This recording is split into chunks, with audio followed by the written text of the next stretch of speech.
out a fin, but then he sat there and he just was unable to do it. He got that last wave.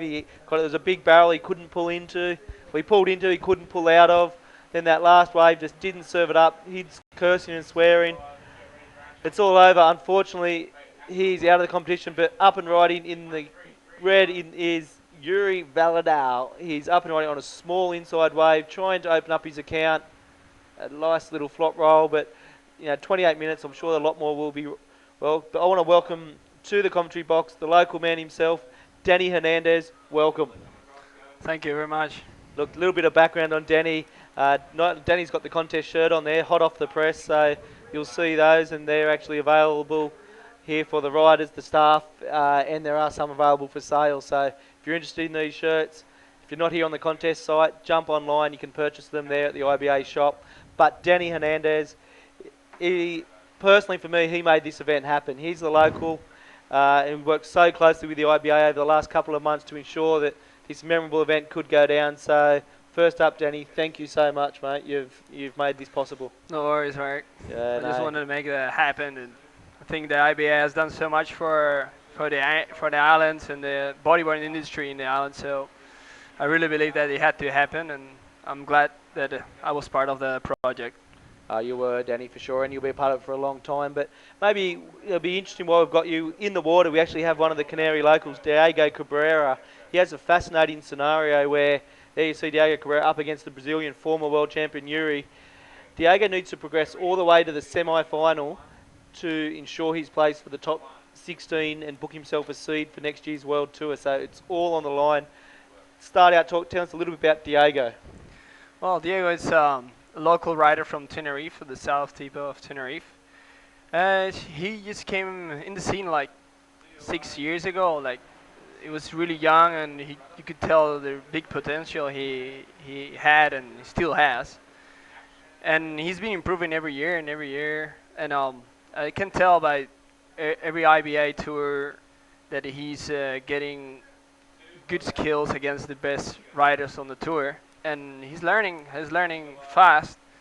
And you could tell by last year's Fronton event, special event, that he had what he needed to have to be out there in such a horrible condition and so big. Yeah. And, most definitely he's proved himself very worthy. And we've got to remember he's only 21 years of age, and, he's got a big future ahead of him. But as you said, so what island is he from in the Canaries? Him is from Tenerife, the south part of Tenerife. Yep. And he's local from the one place called Confital in the south tip of the Tenerife. And there's a lot of potential in that area because this is really exposed to the west swells. And as you know, Canaries likes better all these west swells. They're hitting all the Canaries, and they get the best waves, the best rides for this type of swell direction. Yeah, there you see that image. You've got Mitch Rawlins. I think he's just sort of coming to terms with what role he played in the history that just played out. Mitch Rawlins knocked Ryan Hardy out of this competition and, in effect, out of the world title race. It's an unfortunate situation. He was placed against his friend and countryman, but he had to surf the heat, for his own benefit. But you can see, I think he's sitting there waiting for Ryan just to sort of talk to him as he comes out of the water. I'm sure he's just going to say, sorry, mate, and, I'm sorry your dream couldn't come true. But, big news. Ryan Hardy out of the world title, and Mitch Rawlins progresses on to the quarterfinals. Yeah, sure. It must be a horrible feeling that you actually have to up and look at the waves. Look at that one open up, and he rolls out of it. Can he land it? Looks like he might get gobbled up, but that was a big section. Diego Cabrera he's caught up in the bubble. As you mentioned last year, Diego Cabrera, he sat there, he put it all on the line in last year's Fronton showdown. But talk us through this highlight, Danny. You can see this big section, amazing water angle. We're still waiting for that highlight to come back in. But Diego Cabrera, unfortunately, did not ride through it. But still 24 minutes remaining in this heat. And the whole of the Canary Islands, I'm sure, would be supporting. Let's have a look at this highlight. Oh, that's amazing. You got the line. Oh, we lost that there.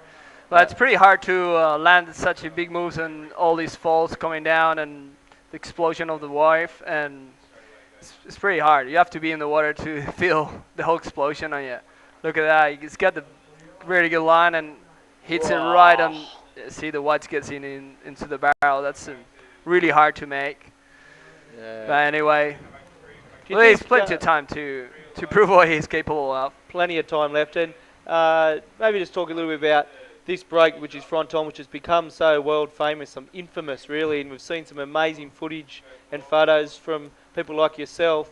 But can you just talk a little bit about the history? How long have people been surfing this wave? And Yeah, well, the Canaries had a oh, that's horrible. Had a very small population of bodyboarders back in the time of 20 years ago, a little bit more. But there's a lot of history about who started surfing and who was first, and it's claiming locals did it before the actual good riders of the Gran Canaria. But from what I heard, like people of Alexis Diaz and Richard Stupinian and all this generation, at least if they were not the first one on surfing it, they were the first ones to show what's the capability of that wave, and to show in videos and photos what was the wave like. yeah, But what was the time we have seen really how everyone has been pushing the limits in this break, and all the young kids surfing bigger and bigger every day, and it's really amazing how you put a limit on the wave, and next year a new kid comes in and it just blows it out. It just yeah. takes it even deeper and bigger, and then stalls it even harder in the barrel. Look It's at this amazing footage, Denny. We've got on the screen. You've got Ryan Hardy's made it out of the water. Mitch Rawlins has walked over to pass on his commiserations, and such a difficult situation for Mitch, who had to face his friend and countryman. And he's sitting there talking now to Ryan Hardy, saying, "Look, man, I'm sorry." And what words could you say? But yeah, we all feel for Ryan Hardy right now. And look, he's got a little smile on his face, and I'm sure he's really feeling it. And unfortunately, he's out of the world title race, and Mitch would just, I guess he'd be feeling terrible, but he's just again offered his hand and said, stay positive, mate, and kind of let's get up and face. I'm sure Ryan probably just wants to stay down those rocks for the next couple of days and just hide, because there's nothing worse. You get up there and everyone's going to pat him on the back, and there's no words can be passed on when a world title slips through your hands. Yeah. But then you got Manny Vargas, always loving the camera up there in the riders area. And you've got PLC sitting there. He's in the next heat, and he must doesn't win. The world title's over, but you just got Ryan Hardy just, I guess, talking through it with his friend and Alloy. Also, he gave him a pat in the back and said, "Yeah, it's no all right, worries. Mitch, these things happen." Yeah, sure. It must be horrible feeling having your friends there with world title in your hands, and you still have to make it through though, because you have your own professional career there, and especially in this situation, all of them are really good friends, and somehow they always risk their own career in some stage. Yeah. But I guess they're really good friends, and I know Ryan myself pretty good, and he's a really open-minded person, and he understands the situation. Either way, it must be horrible feeling losing your possibilities of winning the world title. Yeah, most definitely. It looks like Diego Cabrera is just paddling back out there. Got a little wave. No, this heat's been going for 10 minutes, so still 20 minutes remaining. Diego Cabrera is in first place with a combined score of 4.9. Uri Valadao, we saw he caught the wave earlier and got a nice barrel, but just could not come out of it. So Uri sits in second place, needing a 3.4 to jump into first. But as I said, a slow start to the heat, but I'm sure there's a lot more to play out in this heat. But Diego, he needs to win, progress all the way through the semis to keep his seeding for next year's World Tour. Otherwise, he's back on the global qualifying series, and it's so much harder there. But look, we've got a little lull in the action, so we're going to have a word from one of our sponsors.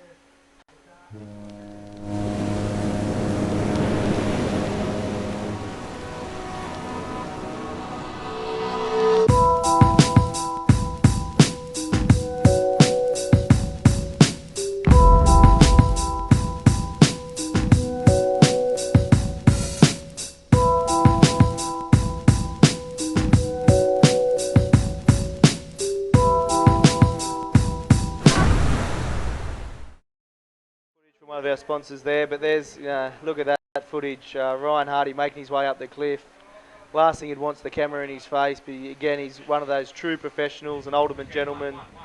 He's always smiling, and he's out there, and he's got to go up, face his friends, and face the media, and explain what happened out there. And it's going to be a tough time. And there's Mitch Rawlins, said, who played that such important role, and I think Mitch looks a bit rattled as well. So, I can't believe what's happened. We had 3 contenders, Danny. We had Hub, Hardy, and PLC. Yeah. Hub lost his seat.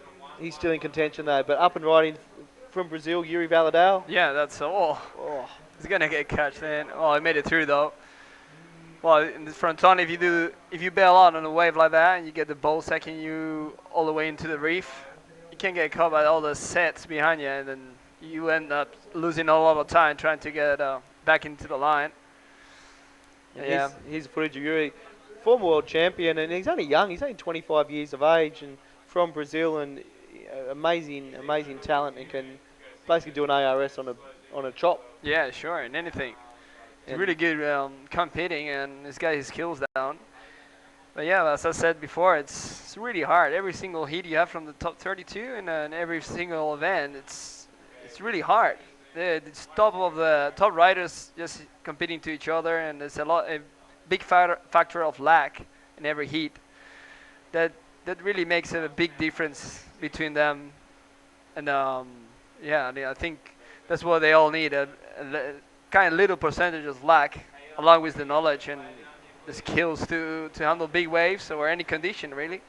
Like right now, it's really high tide, and Diego, it's kind of frustrating because it's really high tide, and the wave, it's got this little northeast swell. It's turning the wave all the way out of the reef and not really bowling much, and it's not really barreling. Hopefully, when the tide drops a little bit, we can get on the last heat a little bit of better conditions. At least the wind looks like it's kind of a little bit better right now than 1 hour before. Yeah, look, I think as that tide drops, you will start to see some more barrels, as you indicated. And Diego Cabrera said he's sitting out there. He needs to win this heat to keep his World Tour dream alive. Not the world title, just to be on the World Tour for 2012. Sure. But one of the great things that we've seen is Pierre-Louis Costes. He's in the next heat.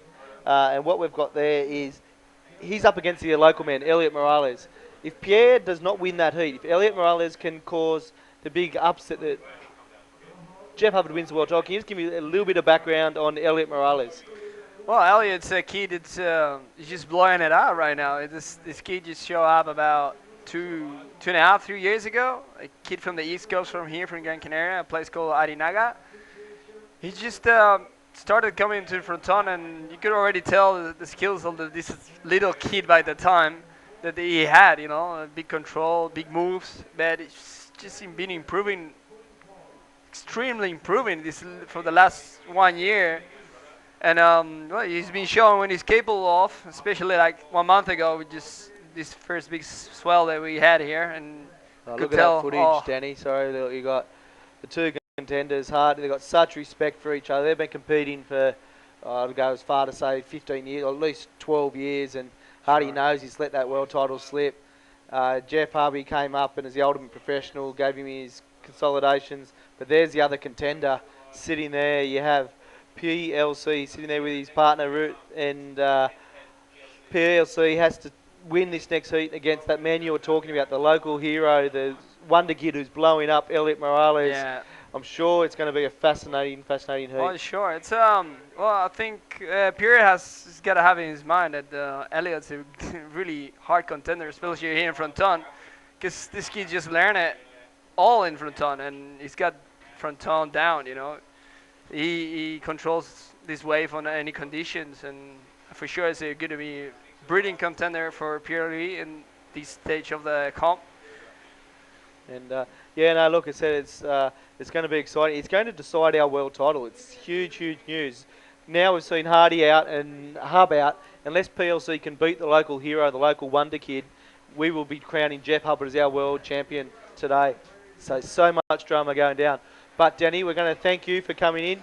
No worries. Again, big respect. Thank you again for all the critical role you played in bringing this event to the world of bodyboarding, No and all problem. you've done for bodyboarding in the Canaries. Is there any last words or hellos you want to say to the crowd Yeah, I there? would like to thank the town hall of Galar that has been supporting this event, and everyone that's really been part of the organization, like Javier and David, and all this crew working along, as well as the IBA and Greg himself, to make this possible, and all sponsors that have made this even a brilliant event, and of course all my friends and my girlfriend and my family.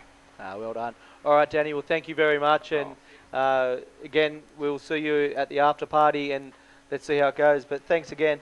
As we have 13 minutes remaining, very slow heat out there. Diego Cabrera, the local man, is holding down first position, but with only a combined score of 4.9.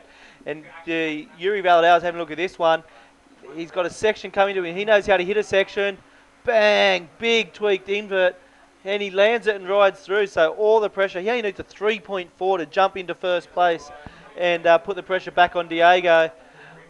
We've still got Manny Vargas getting settled into the commentary chair, but let's see what the judges think. I think that it's going to be more than a 3.4. I think we're going to have Uri, the Brazilian, the former world champion, jump into first place and put all the pressure on the local man, Diego Cabrera. We've got the highlights. Nice. As soon as I saw his section coming, I knew Uri was going to hit it. He hits it better than anyone. Nice tweaked invert. Lands there nicely. The judges have rewarded him a 5.25 for that last wave, and he leaps into first place. So now, Diego still, he's letting a lot of waves go, and he knows this wave well, so maybe he knows better than all of us. But Diego Cabrera, with 11 minutes, 50 seconds remaining, needs a 3.76 to jump back into the lead and keep his World Tour ranking dreams alive at 2012. Manny Vargas, welcome back. Oh, man, it is very emotional out there in the competitors area. I mean, we saw Jason Finlay and Jeff Hubbard talking to each other. Jason actually felt bad. And then Mitch Rollins, again, he did what he had to do. He went out there and competed against Ryan Hardy. Everybody it seemed like in the bodyboarding world wanted Hardy to win. But Mitch Rollins did what he came out here to do, and that is to compete. And I give him all props for going out there and not, giving it away. So Ryan Hardy, I think, will understand. Mitch Rollins, I think, has to get a grasp at the fact that he didn't do anything wrong. And just come back and go against whoever's in this quarterfinal. And you know what? He has a definite shot to actually win the event. Yeah, for sure. I think from Mitch's perspective, the only thing he can do now is win this event, because I'm sure that's what people are saying to him. Make it worthwhile. But Diego Cabrera, looking at this, needing a 3.76. Wow, look at this. Unbelievable. Diego Cabrera coming off the bottom, sneaks under the lip, and will he come out of the doggy door? He does. Finds an opening. Diego Cabrera in the yellow jersey, making it happen in the last 10 minutes of the heat. Diego Cabrera looking for a 3.76, and guess what? I'm pretty sure that's going to be it. Oh, I think so, Manny. We've got Ben Plays about to join us in the commentary booth, and be interesting to hear his thoughts on the Hardy-Rawlins situation.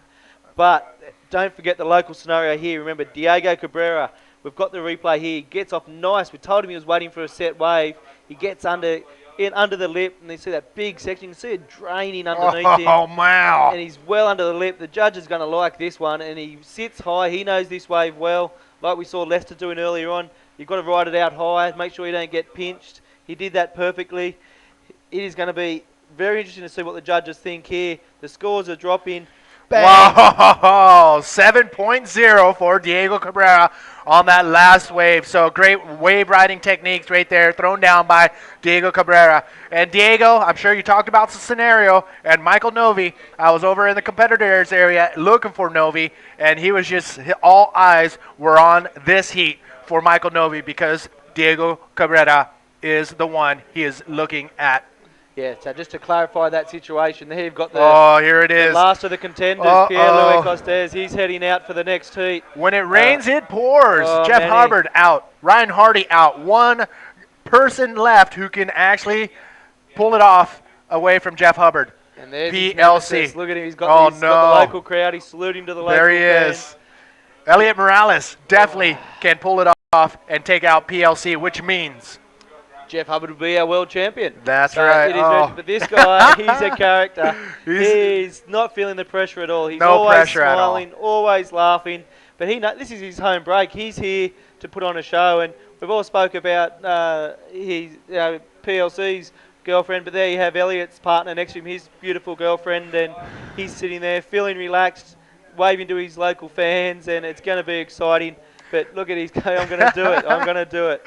But, he has nothing to lose and everything to gain here at this event right now, and that is Elliot Morales. This is his backyard. This is where he comes to charge those massive waves that come in to El Fronton. So he's got his work cut out for him, though. PLC is not going to let his guard down. So, Greg, I know you're going to step out for a heat or two. So coming up right now with me now is Ben Player.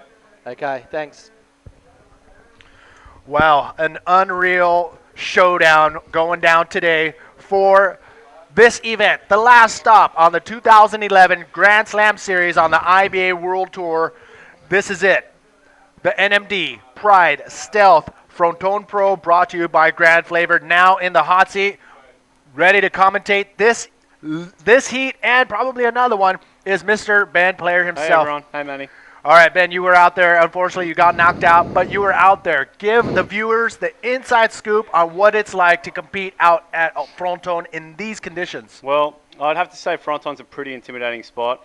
There's a lot of stuff happening, and it's a super deep drop-off off the back of the reef. So you got a moment, like a couple of seconds to kind of make a decision up whether or not it's a make or wave or not.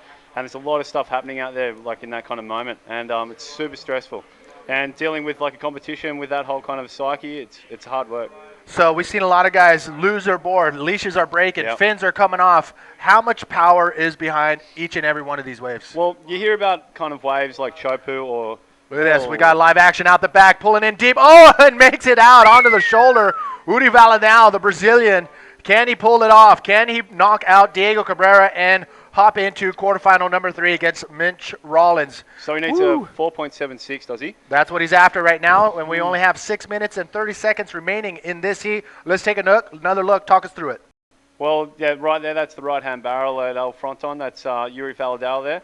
Yuri's one of those competitors. You can never be quite sure what he's going to be pulling out of the bag. He can do some massive moves, and he's more than capable of getting these scores out here. We talked about Uri Valadao before, where he is one of those Brazilian contest machines, and now he's putting his hat into the big wave contest, and he's actually making a name for himself as well. So Uri Valadao holding it down for Team Brazil. The thing is, like a couple of years back, like everyone was having a go at Brazilian guys. Apart from Galemi, like they were saying, a whole bunch of them were small wave surfers and all that stuff. You've seen guys like Yuri and Edar who are just good in all conditions. Like they're becoming really versatile riders, and Uri can just do the biggest flips. I mean, have you seen his flips he can do? Yeah, he gets massive out there. A lot of people wonder, how does he get that high? Yeah, well, actually, I could tell you how he gets that high technically. It might take a little while, but it's got a lot to do with the way he kicks his leg out. Look at this. PLC, Pierre-Louis Costa, now has a chance to define his own destiny. It's a scary position to be in, the position that Pierre's in, because you need to get a result. You have to do all this stuff, and you can see your obstacles in the way. And but it is true what you're saying. Your destiny is in your hands. Oh, here we go, yellow. Diego's up. Diego Cabrera looking for a 3.15 on this wave, and that's not going to be it. The wave just shut down on him, and he kicks out, bails his board, and out the back he goes. So Diego Cabrera got knocked into second place after Uri Valadao's last wave came in at a 4.9. So Uri Valadao, Oh, Yuri's up again. Oh, my. He just got a nice barrel, too. Unbelievable. Now, we've talked about it today, a rhythm. Yep. And some people are in a rhythm, and some people are not in a rhythm. Yep. Rhythm is one of those things. There is nothing you can do if you've got bad rhythm. And you're just kind of caught. But, you see guys like Kelly Slater. Like Kelly Slater, 11 times world surfing champion. And you talk about rhythm and stuff like that. And, I mean, I don't necessarily agree with it, because you see a guy like that and he's just like ripping in all conditions and he's always on, you know what I mean? So I don't know about that. But, yeah, I mean, like, it's a hard thing. Oh, look at this wave, Uri Valadao. There's another look at, wow, unbelievable. That's a nice bit, looking in towards the shore, looking to the judges. Did you see that wave? And the judges did and gave him a 7. 7.5. That's nice, Uri. Well done. Well Now done. Diego's chasing a 5.76 with 3 minutes and 50 seconds remaining. Which is a pretty hard score to get with that amount of time. I'd be pretty scared if I was Diego, but you know, you're never sure. Like the guy Ribs, so we saw him last year in the Wild Archery event by the IBA, and he was ripping and he did a couple of massive moves and got a really good placing in that. So, you know, he's more than capable, and this is his local spot, so he knows it better than anyone. Actually, Elliot probably knows it a little bit better, but Diego knows it pretty damn well. He's very, very comfortable with the reef out here. Check out what I got in my hands. I just saw them just sitting on the table. Somebody left these behind. I don't know if you want to be doing that, but we got some passes to the after party, the official presentation and after party. It's going down on the 14th, so I don't know who left these on the table, but Ben and I are going to go find some people to hand them out to later on if they don't get we'll go picked for sure. up. It'll be good fun. So if you're in town, let us know. We'll try to get one of these in your hands. If not, you're going to miss one of the best parties in 2011 most. They're talking something like 2,000 people or something like that going. It's going to be crazy. Yeah, it's going to be crazy. It's going to be lots of fun. It's going to be actually really scary. It's like sometimes after a competition, all the stress and stuff like that, you just want to, you know, get away and have a couple of drinks and relax with your mates and stuff. But nobody's going to that length until this event is over. And the reason why, IBA Fronton, she needs all of your power to be able to tame her. And right now, it is Uri Valadao in the red jersey and Diego Cabrera in yellow. Creep.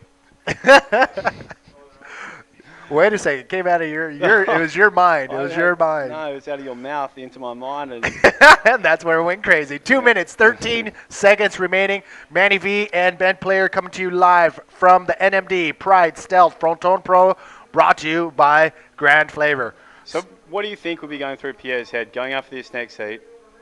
You know, that amount of pressure. You know you have to advance this heat, and he has to advance the next heat.